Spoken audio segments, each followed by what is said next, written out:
एकोनषष्टितमः सर्गः 59वां सर्ग। सुमंत्र द्वारा श्रीराम के शोक से जड़ चेतन एवं अयोध्यापुरी की दुरवस्था का वर्णन तथा राजा दशरथ का विलाप। सुमंत्र ने कहा, जब श्री रामचंद्र जी वन की ओर प्रस्थित हुए तब मैंने उन दोनों राजकुमारों को हाथ जोड़कर प्रणाम किया और उनके वियोग के दुख को हृदय में धारण करके रथ पर आरूढ़ हो उधर से लौटा। लौटते समय मेरे घोड़े नेत्रों से गरम गरम आंसू बहाने लगे। रास्ता चलने में उनका मन नहीं लगता था। 1-2 मैं गुह के साथ कई दिनों तक वहां इस आशा से ठहरा रहा कि संभव है श्री राम फिर मुझे बुला ले। 3 महाराज, आपके राज्य में वृक्ष भी इस महान संकट से कृशकाय हो गए हैं। फूल, अंकुर और कलियों सहित मुरझा गए हैं। 4 नदियों, छोटे जलाशयों तथा बड़े सरोवरों के जल गर्म हो गए हैं। वनों और उपवनों के पत्ते सूख गए हैं। वन के जीव जंतु आहार के लिए भी कहीं नहीं जाते हैं। अजगर आदि सर्प भी जहाँ के तहाँ पड़े हैं, आगे नहीं बढ़ते हैं। श्री राम के शोक से पीड़ित हुआ वो सारा वन नीरव सा हो गया है। 6 नदियों के जल मलिन हो गए हैं। उनमें फैले हुए कमलों के पत्ते गल गए हैं। सरोवरों के कमल भी सूख गए हैं। उनमें रहने वाले मत्स्य और पक्षी भी नष्ट प्राय हो गए हैं। 7 जल में उत्पन्न होने वाले पुष्प तथा स्थल से पैदा नरश्रेष्ठ अयोध्या के उद्यान भी सूने हो गए हैं। उनमें रहने वाले पक्षी भी कहीं छिप गए हैं। यहाँ के बगीचे भी मुझे पहले की भांति मनोहर नहीं। होने वाले फूल भी बहुत थोड़ी सुगंध से युक्त होने के कारण अधिक शोभा नहीं पाते हैं तथा फल भी पूर्ववत नहीं दृष्टिगोचर होते हैं। 8 अयोध्या में प्रवेश करते समय मुझसे किसी ने प्रसन्न होकर बात नहीं की। श्री राम को न देखकर लोग बारंबार लंबी सांसें खींचने लगे। 10 देव सड़क पर आए हुए सब लोग राजा का रथ श्री राम के बिना ही यहाँ लौट आया है, ये देखकर दूर से ही आंसू बहाने लगे थे। 11 अट्टालिकाओं, विमानों और प्रासादों पर बैठी हुई स्त्रियां वहां से रथ को सूना ही लौटा देखकर श्री राम को न देखने के कारण व्यथित हो उठी और हाहाकार करने लगी।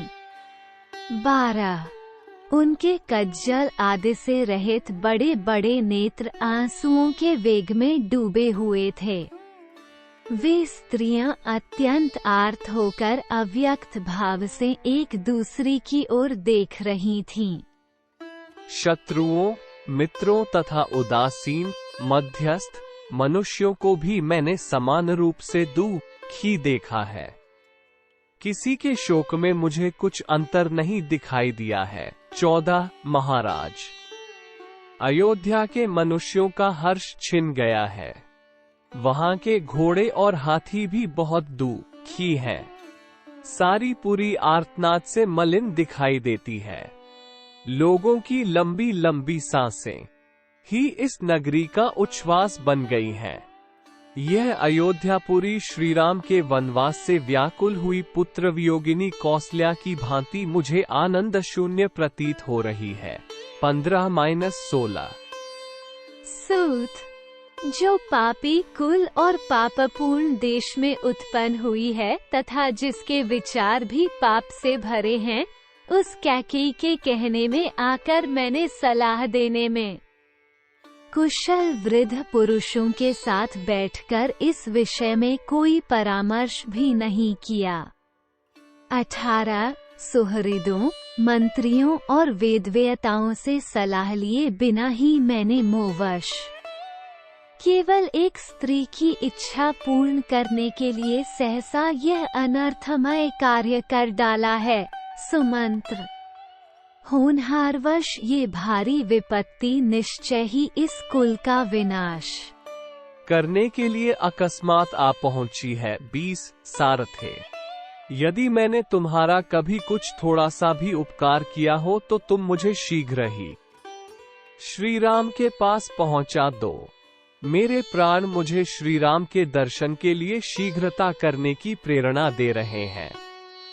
21 यदि आज भी इस राज्य में मेरी ही आज्ञा चलती हो तो तुम मेरे ही आदेश से जाकर श्री राम को वन से लौटा ले आओ, क्योंकि अब मैं उनके बिना 2 घड़ी भी जीवित नहीं रह सकूंगा।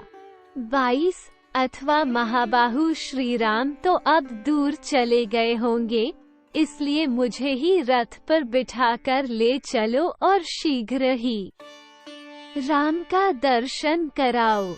23 कुंदकली के समान श्वेत दांतों वाले लक्ष्मण के बड़े भाई महाधनुर्धर श्री राम कहाँ हैं?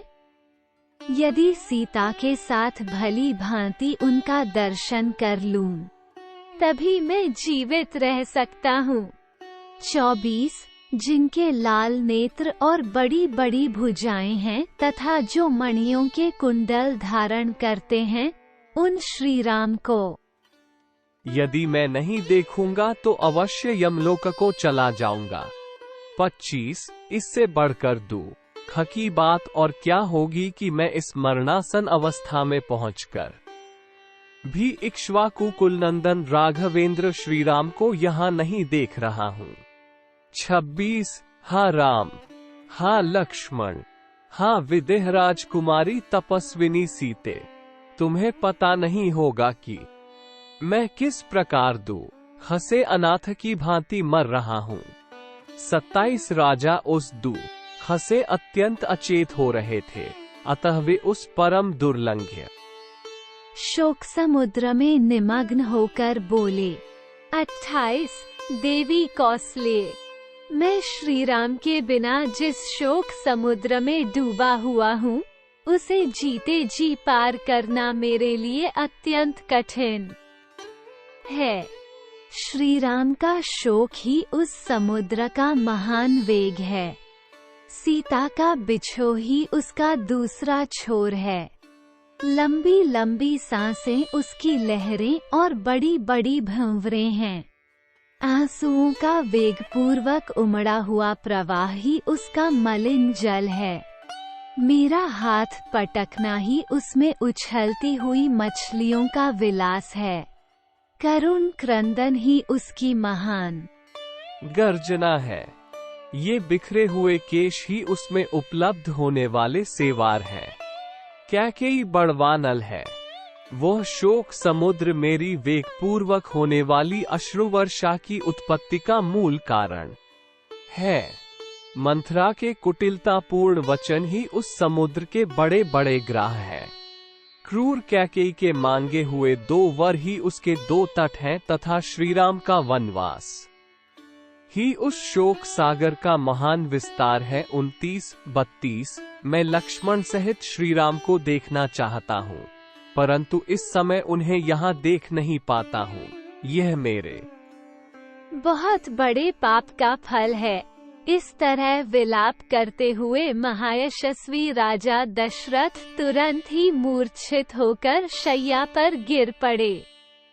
33 श्री रामचंद्र जी के लिए। इस प्रकार विलाप करते हुए राजा दशरथ के मूर्छित हो जाने पर उनके उस अत्यंत करुणाजनक वचन को सुनकर राममाता देवी कौसल्या को पुनः दुगुना भय हो गया। 34 इत्यार्षे श्रीमद् रामायणे वाल्मीकिये आदिकाव्ये अयोध्या कांडे 59तमः सर्गः।